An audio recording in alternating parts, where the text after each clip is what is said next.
हरिओम जी। राधे राधे। जय श्री कृष्णा।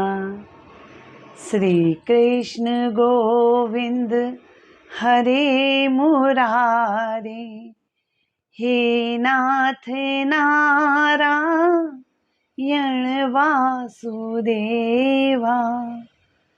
श्री कृष्ण गोविंद हरे मुरारे, हे नाथ नारायण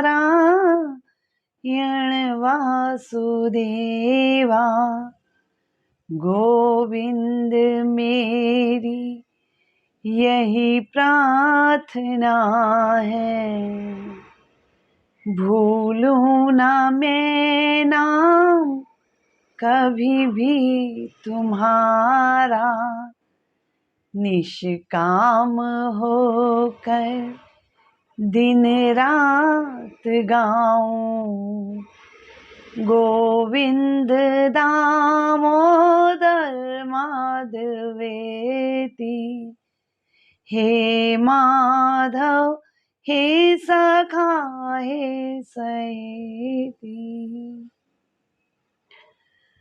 ये प्रभु के नाम का सिमरन एक आनंद से, एक उमंग से, एक उल्लास से भर देता है।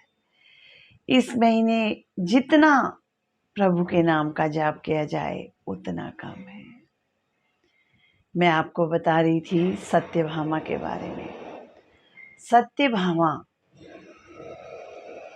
जिस घर में पली बड़ी हुई थी, जिस राजा की वो पुत्री थी, उनके आंगन में कल्पतरु का वृक्ष लगा हुआ था जो सभी कामनाओं को पूरा करता था। अब ठाकुर की तो प्रिया थी, तो ठाकुर जी से उन्होंने बोला कि मेरे तो आंगन में कल्पतरु का वृक्ष है, तो आप मुझे अगर इतना प्यार करते हैं तो आप मतलब यहाँ जहाँ मैं आपके पास रह रही हूँ वहाँ पर भी एक कल्पतरु का वृक्ष लगा दें। भगवान ने उनकी इच्छा सर्वोपरि मानकर एक कल्पतरु का वृक्ष लगाया। पर कहते हैं ना, प्यार जब जोर पकड़ता है, प्रेम जब जोर पकड़ता है तो शरारत का रूप लेता है। भगवान ने लीला करी। भगवान ने नारद जी को बुलाया और सत्यभामा की परीक्षा के लिए कहा, क्योंकि सत्यभामा जी को ये घमंड हो गया था कि भगवान सबसे ज्यादा मुझे ही प्यार करते हैं, जो मैं कहती हूँ वो ही करते हैं। आप सत्यभामा जी और नारद जी की आपस में जो मतलब लीला थी वो हुई। उन्होंने सत्यभामा जी से प्रश्न किए और सत्यभामा जी हार गई। और सत्यभामा और शर्त ये रखी गई थी कि जो हारेगा भगवान बिना कुछ कहे उसके साथ चले जाएंगे। अब नारद जी जीत गए, तो नारद जी तो भगवान को ले जाने लगे, तो सत्यभामा जी रोने लगी कि नाना नाना मैं तो अपने ठाकुर को ना भेजूं। उन्होंने कहा आपने तो कहा था कि जो जीतेगा वो ले जाएगा, अब ये तो जाएंगे। अब भगवान की लीला थी तो कोई क्या कर सकता था।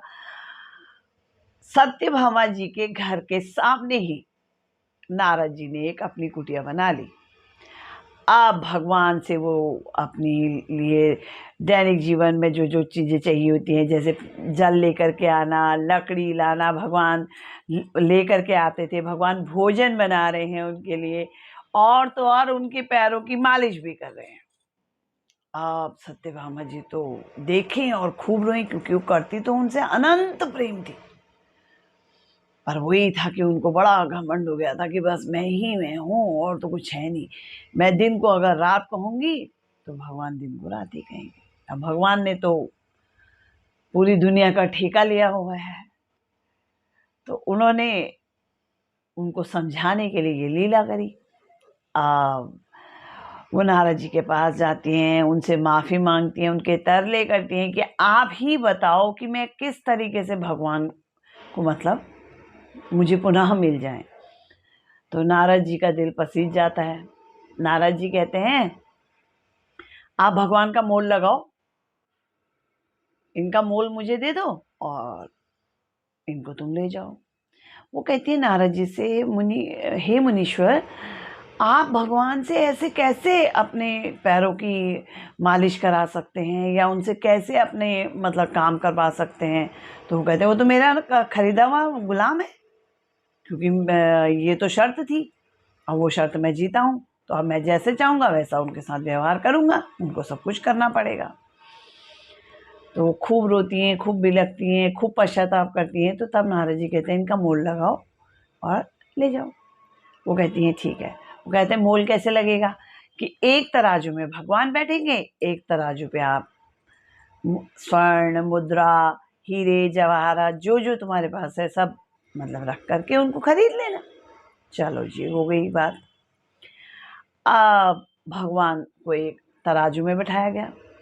सत्यभामा तो बहुत मतलब अथाह उनके पास धनराशि थी।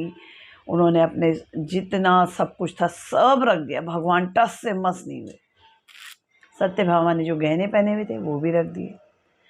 अब धीरे धीरे धीरे धीरे जितना सोना चांदी हीरे जवाहरात थे सब रख दिए गए। जितनी उनकी पत्नियां थी उन सब से भी ले करके रख दिया गया कि भगवान को मतलब जो है वापस खरीदना है।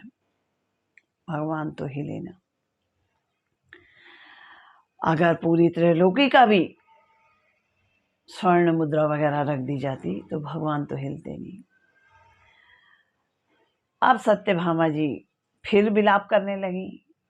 रोते रोते रुक्मणी जी के पास गई। रुक्मणी जी कौन थी? ठाकुर की पत्नी लक्ष्मी जी थी। और उन्होंने सारी अपनी व्यथा, अपनी कहानी जो है लक्ष्मी जी को बताई। लक्ष्मी जी ने कहा कि ये तुमने क्या किया? चलो कोई नहीं। वो आती हैं और एक तुलसी का पत्ता लेती हैं और उसमें कृष्ण लिखती हैं और वो पत्ता तराजू में रख देती हैं। जैसे ही वो पत्ता रखती हैं भगवान जी उठ जाते हैं। प्रेम के वश अर्जुन रथ हाक्यो, भूल गए ठकुराई मेरे मोहन।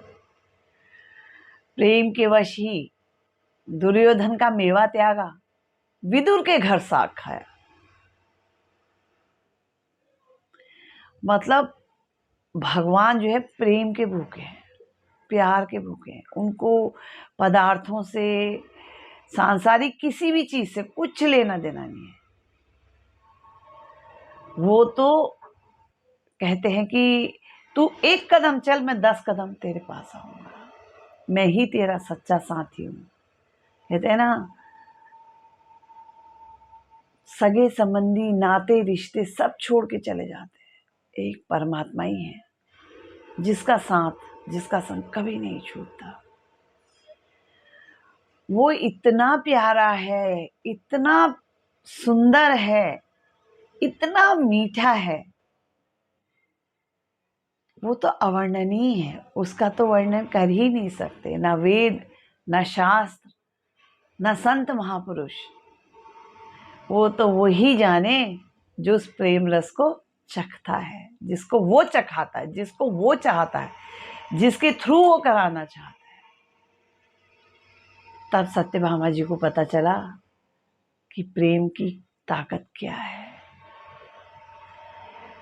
तो हम लोग सिर्फ कहते हैं, करते नहीं है। जिस दिन हम पूर्ण विश्वास कर लेंगे, जिस दिन हमारा प्रेम परिपक्व हो जाएगा, जिस दिन ठाकुर हम पे कृपा कर देंगे, उस दिन नहीं मैं, नहीं तू, नहीं अन्य रहा, गुरु शाश्वत आप अनन्य रहा। गुरु सेवत ते नर धन्य यहाँ, तिनको नहीं दुख यहाँ न वहाँ। फिर उसको कोई कष्ट नहीं है, कोई दुख नहीं है, हर पल आनंद ही आनंद है। वो आनंद, वो सुख महसूस करना है, वो ठाकुर की कृपा से मिलता है।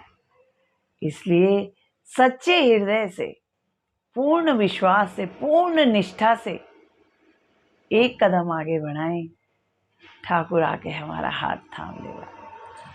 बोलो राधे मैया की जय। जय जय श्री राधे श्याम। हरिओम जी। मेरी वीडियो को लाइक करें, शेयर करें, सब्सक्राइब करें। हरिओम हरिओम।